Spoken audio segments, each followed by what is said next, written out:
Olá, meu querido amigo. É um prazer muito grande poder falar para você sobre o capítulo bíblico proposto para o dia de hoje, que é Deuteronômio 27.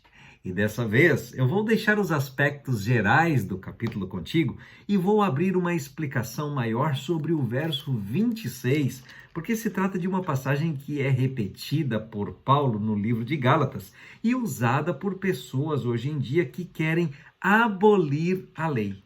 Em Gálatas capítulo 3, versos 1 a 14, Paulo, falando da justificação pela fé, cita Deuteronômio 27, 26, na abordagem de que Cristo se tornou maldição em nosso lugar, porque enfrentou a maldição da lei.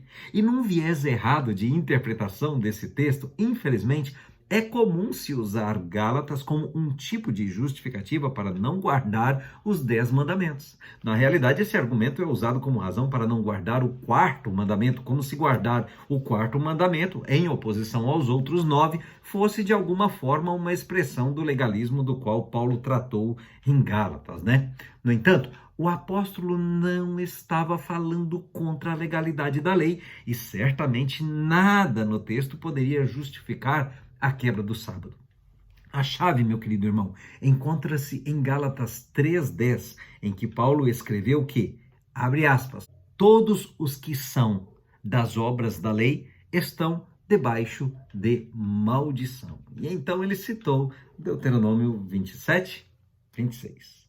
A questão não é obediência à lei, mas confiar na lei, uma posição difícil, se não impossível, para seres caídos como nós.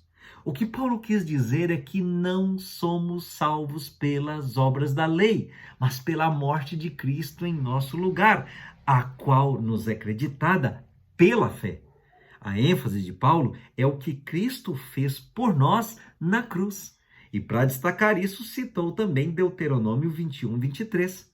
Como Jesus, Paulo disse, está escrito, mostrando a autoridade do Antigo Testamento, e também citou um texto que trata de alguém que, tendo cometido um crime capital e sido executado, por isso, foi então pendurado em um madeiro, talvez para servir de exemplo.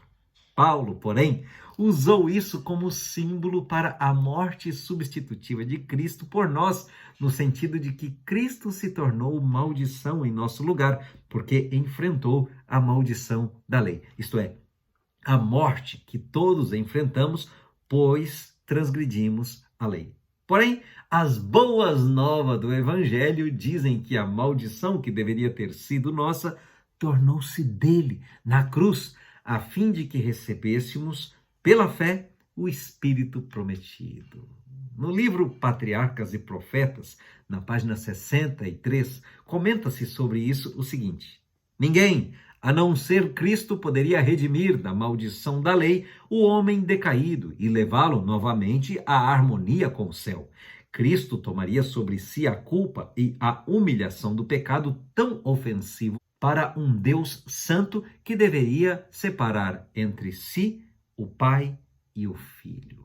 Então, meu querido irmão, pense no que você enfrentaria se recebesse a punição justa por seus erros. No entanto, visto que Cristo suportou a punição por seus erros em si mesmo, de forma que você não precisa fazê-lo, fica a pergunta: qual deve ser a sua resposta ao sacrifício dele?